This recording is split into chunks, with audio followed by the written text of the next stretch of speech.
नमस्कार। आयुक्तालय कॉलेज शिक्षा राजस्थान के यूट्यूब चैनल ज्ञान सुधा पर आप सभी का स्वागत और अभिनंदन। ज्ञान सुधा पर छात्र हित में प्रतियोगी परीक्षाओं की सामग्री जुटाने का प्रयास किया जा रहा है। इसी क्रम में हम हिंदी भाषा, साहित्य और काव्यशास्त्र के महत्वपूर्ण तथ्यों पर सतत बात कर रहे हैं और हमारा केंद्र बिंदु है आगामी सहायक आचार्य भर्ती परीक्षा या कि कॉलेज लेक्चरशिप हिंदी परीक्षा। उसी के पाठ्यक्रम में समावेशित कबीर ग्रंथावली पर हम तथ्यात्मक और व्याख्यात्मक अध्ययन निरंतर कर रहे हैं।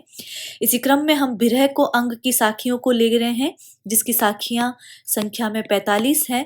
हम इनकी न केवल व्याख्या यहाँ पर कर रहे हैं, बल्कि इनके भाव पक्ष और कला पक्ष पर सतत बात कर रहे हैं। जब हम कबीर के अनुसार कबीर की साखियों में व्यक्त ब्रह्म के विचार को देखते हैं, तो कबीर ने ब्रह्म को निर्गुण, निराकार, सर्वव्यापी और सूक्ष्म तत्व माना है। वे मानते हैं कि उसके प्रकाश जो है वो सारे संसार में व्याप्त है। वे ब्रह्म अलख निरंजन है और मन वाणी के लिए अगम्य एवं अगोचर है और साथ ही अनंत तेज से युक्त है। कबीर मानते हैं कि वह कण कण में व्याप्त है। कबीर ने भले ही अपने पदों में, साखियों में, रमेनी में उस ब्रह्म को राम, गोविंद, माधव आदि नामों से संबोधित किया हो, लेकिन कबीर ना तो अवतारवाद में विश्वास रखते हैं, ना ही मूर्ति पूजा में। इसीलिए ये स्पष्ट है कि उनके राम दशरथ पुत्र नहीं है, वरन वह अजन्मा और अगोचर होने से वह किसी का पुत्र ही नहीं है, वरन वह घट घट व्यापी है। तो ये बात कबीर कहते हैं।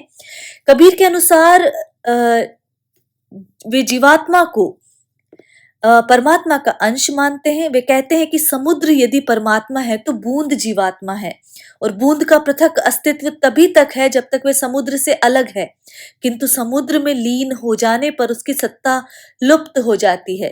वे कहते हैं बूंद समानी समुद्र में तो कत हैरी जाए, तो फिर उसे कैसे ढूंढा जाए। आत्मा शरीर की संज्ञा पाकर जीव हो जाता है और वह जीव कर्म बंधन में बंध जाता है। माया, मोह, अज्ञान आदि विषय वासनाओं में लिप्त होकर वह आशा आकांक्षाओं से ग्रस्त हो जाता है। तो कबीर के अनुसार जीवात्मा और परमात्मा को माया ही जो है वो अलग किए रहती है और मायाग्रस्त होने से ही जीव परमात्मा से अलग है। ये सारी बातें हैं और ये जो अलग होने का भाव जो है, जब उसे जीव को ये बोध होता है तो उसके मन में विरह उपजता है और इसी विरह की बात, जिसमें जो अंश जो है अंशी से मिलना चाहता है, जो पूर्ण होना चाहता है, पूर्णत्व की प्राप्ति करना चाहता है, वही विरह को अंग का मूल भाव है। हम कुछ साखियों पर बात कर चुके हैं, आगे हम उन्हीं पर चर्चा कर रहे हैं।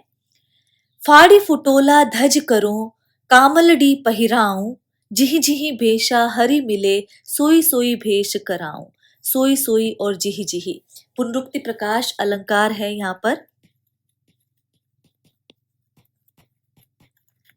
तो यहाँ पर फाड़ी फुटोला धज करूं, जितने भी मेरे रेशमी वस्त्र हैं, यहाँ पर ये बात की जा रही है और व्यंजना से इसका अर्थ हो रहा है भोग विलास के जितने भी साधन हैं। तो विरहणी आत्मा यहाँ पर कह रही है कि मेरा संकल्प है कि मैं अपने रेशमी वस्त्रों को फाड़ कर धज करूं, टुकड़े टुकड़े कर डालूं। धज करना यहाँ पर प्रतीक चिन्ह के रूप में होता है या ध्वजा के रूप में होता है, लेकिन यह धज का मतलब टुकड़े टुकड़े कर डालना है। अर्थात जीवात्मा भोग विलास की जितनी सामग्री है उनका परित्याग करना चाहती है और कामलडी पहिराऊं और कंबल जो है वो धारण करना चाहती है। व्यंजना से अर्थ है कि जो योगी का जो बाना होता है, योगी का जो वस्त्र होता है, चाहे वो वलकल हो या कंबल हो, वो धारण करना चाहती है। उसका ये मोह है कि शायद कंबल वेश धारण करने से ईश्वर की प्राप्ति हो जाए, इसीलिए वो कहती है जिहि जिहि भेषा हरि मिले। जिस भेष से, जिस वेशभूषा से यदि हरि की प्राप्ति होती है तो मैं उसी वेश को धारण करने के लिए तैयार हूं।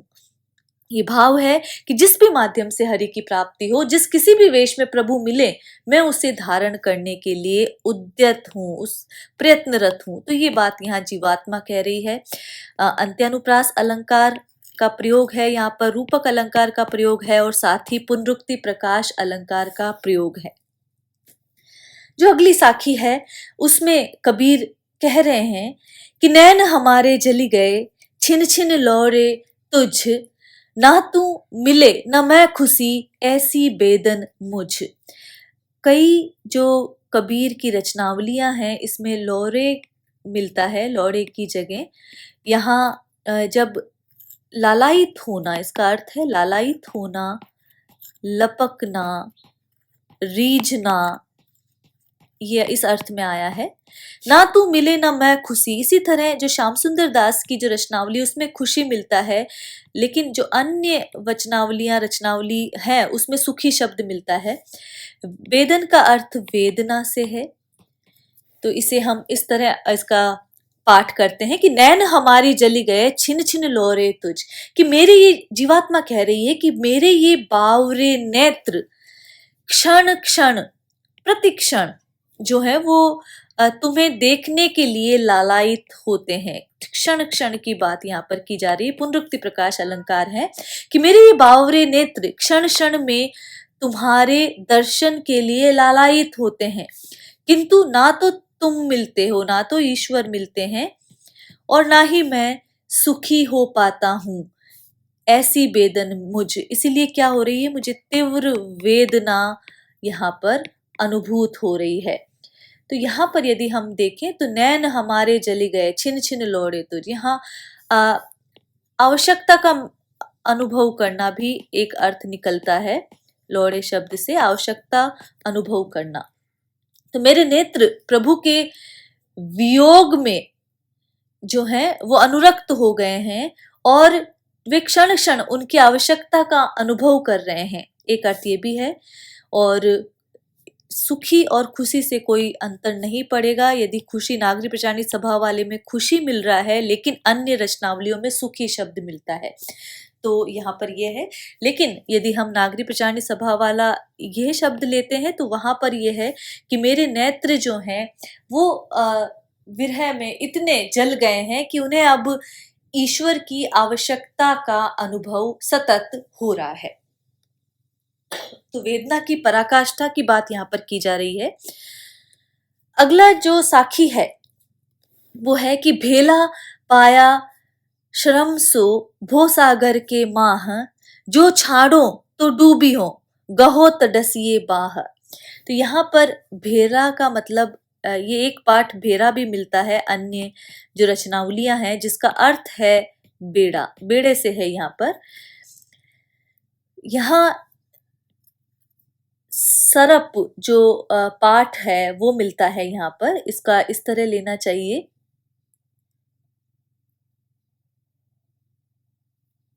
सरप सो, शर्म नहीं यहाँ पे सरप पड़े, भेला पाया सरप सो भो सागर के माँ है। कि संसार जो है ऐसा भयंकर और अथाह सागर है कि इसको पार करने के लिए मुझे एक बेड़ा मिला है, लेकिन वो बेड़ा क्या है, ईश्वर रूपी नौका है, वो आधार मिला है।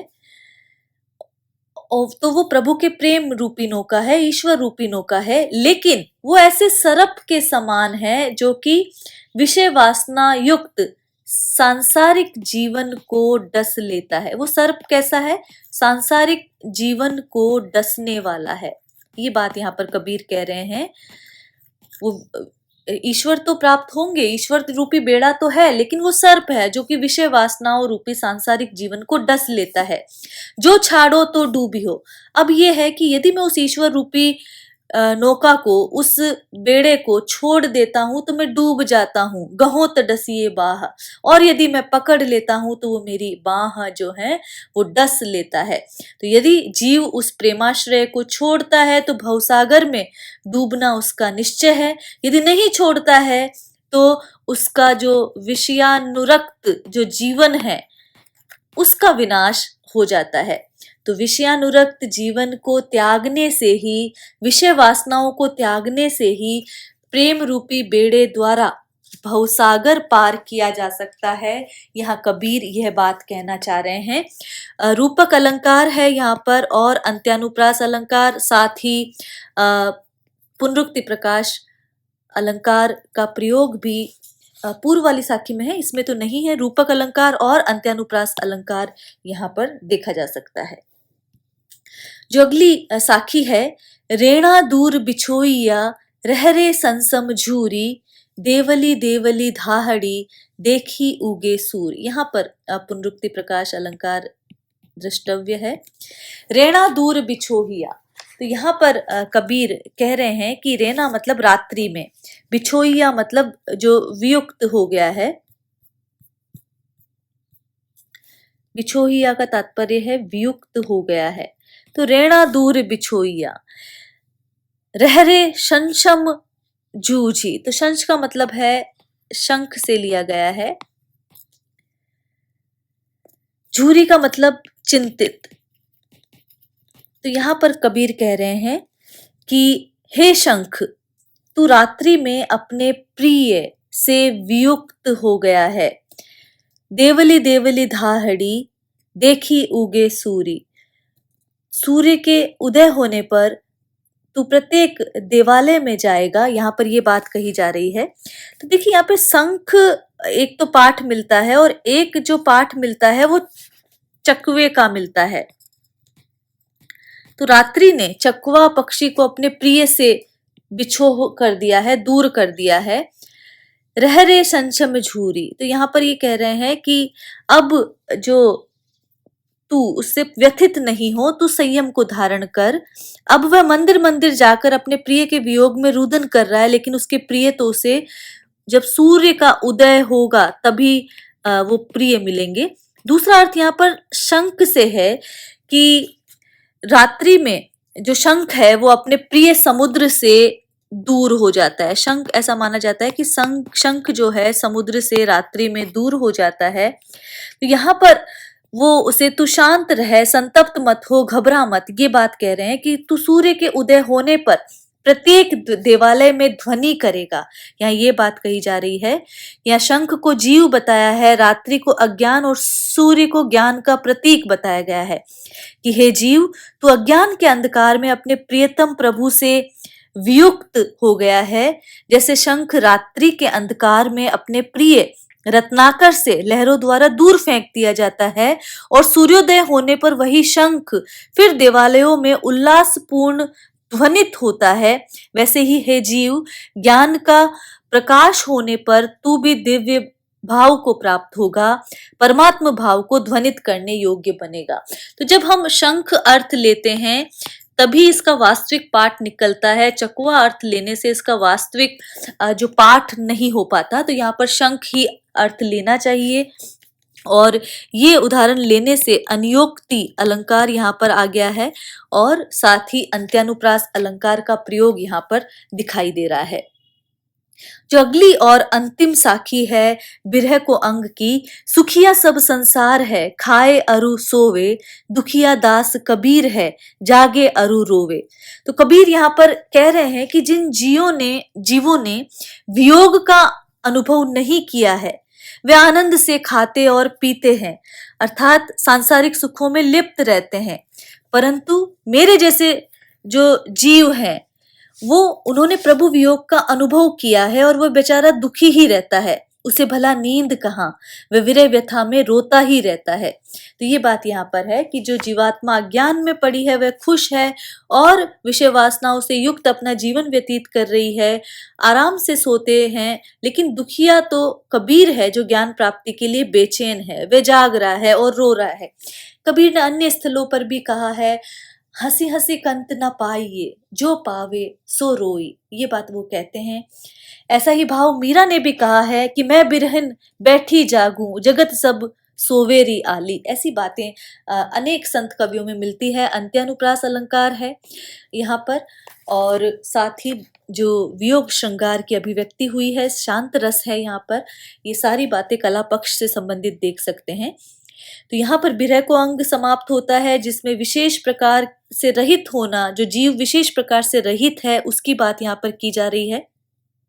कुछ महत्वपूर्ण प्रश्न और तथ्यों का समावेश हमने किया है जो पूछे गए हैं। भक्ति की उत्पत्ति भज धातु से हुई है।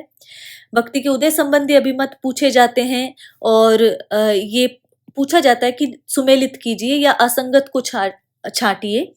तो ग्रियर्सन भक्ति के उदय को ईसाइयत की देन मानते हैं।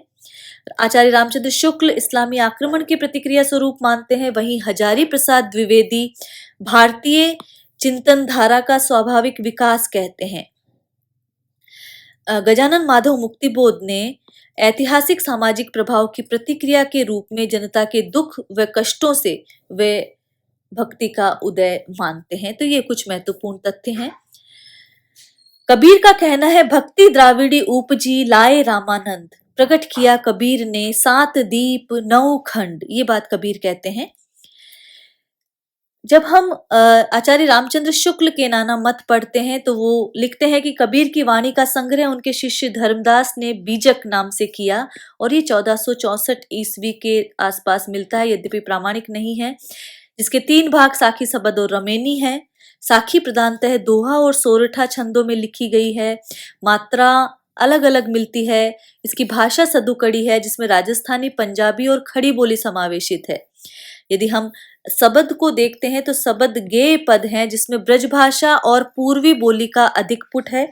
रमेनी का अर्थ रामायण से लिया गया है और ये दोहा चौपाई छंद में लिखी गई है और इसमें भी ब्रजभाषा और पूर्वी बोली का पुट है। आचार्य रामचंद्र शुक्ल ने धर्मदास द्वारा संकलित बीजक का समय संवत 1521 माना है। जो अन्य जो आलोचक हैं वो 1464 मानते हैं, लेकिन शुक्ल इसका समय संवत 1521 मानते हैं। साथ ही वे कबीर वचनावली की सबसे प्राचीन प्रति का समय संवत 1561 मानते हैं। बीजक में साखी, सबद और रमेनी संकलित है, जो कि हम जानते हैं। श्याम सुंदर दास ने कबीर ग्रंथावली का तथा अयोध्या सिंह उपाध्याय हरियोद ने कबीर वचनावली का संपादन किया है। तो ये ध्यातव्य है कि कबीर ग्रंथावली श्याम सुंदर दास द्वारा संपादित है और हरियोद ने कबीर वचनावली का संपादन किया है। आईने अकबरी, जो कि अबुल फजल द्वारा लिखी गई है, उसमें उन्होंने कबीर को मुहाविद कहा है। तो ये एक महत्वपूर्ण तथ्य है कि कबीर का जो तत्कालीन जो साहित्य था उसमें भी उनका उल्लेख है। तो ये एक महत्वपूर्ण बात है कि उन्हें मुहाविद कहकर अबुल फजल जो है वो संबोधित करते हैं। और जब हम मुहाविद कहते हैं तो ईश्वर का जो वहां पर दूत होता है उसे मुहाविद कहा जाता है। तो उसे उन्हें मुहाविद बताया है। और साथ ही इसका अर्थ बुनकर भी मिलता है। तो ये दोनों अर्थ ही मिलते हैं। श्याम सुंदर दास ने रहस्यवादी कवियों में कबीर को पहले स्थान पर रखा है। ये एक महत्वपूर्ण तथ्य है जो जानना जरूरी है। इसके अलावा जब हम रामस्वरूप चतुर्वेदी की हिंदी साहित्य संवेदना का विकास पुस्तक देखते हैं तो वो कहते हैं कि कबीर की रचना में कितने रंग हैं। अक्खड़ समाज चेता का, कटुक्तिकार का, एकदम भाव विभोर होकर आत्मसमर्पण का, गहरी रहस्य चेतना का, प्रेम के तन्मय भाव का और चरम वैराग्य का। इन सभी रंगों में उनकी कला सक्रिय है और पूरी तरह संश्लिष्ट है। इतना वैविध्य कम रचनाकारों में मिलेगा, जाहिर है।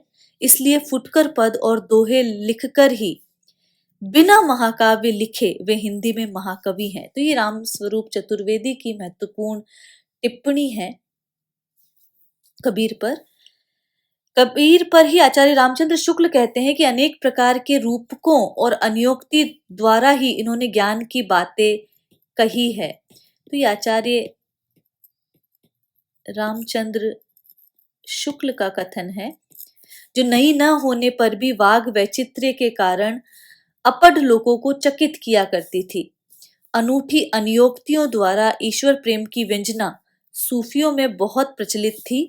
जिस प्रकार कुछ वैष्णवों में माधुर्य भाव से उपासना प्रचलित हुई थी, उसी प्रकार सूफियों में भी ब्रह्म को सर्वव्यापी, प्रियतम या माशूक मानकर हृदय से उद्गार प्रदर्शित करने की प्रथा थी। इसी को कबीरदास ने ग्रहण कर लिया। कबीर की बानी में स्थान स्थान पर भावात्मक रहस्यवाद की जो झलक मिलती है, वह सूफियों के सत्संग का प्रसाद है। कहीं इन्होंने ब्रह्म को खसम या पति मानकर अनियोक्ति बांधी है और कहीं स्वामी या मालिक मानकर। तो ये आचार्य रामचंद्र शुक्ल का कथन है। तो ये कुछ महत्वपूर्ण तथ्य थे। कबीर के पदों पर हम बात करेंगे और गुरुदेव को अंग में जो साखियां शेष छूट गई है, हम उन पर भी चर्चा करेंगे। तो आज के लिए इतना ही। नमस्कार। आगे हम जो कबीर पर अध्ययन करना जारी रखेंगे।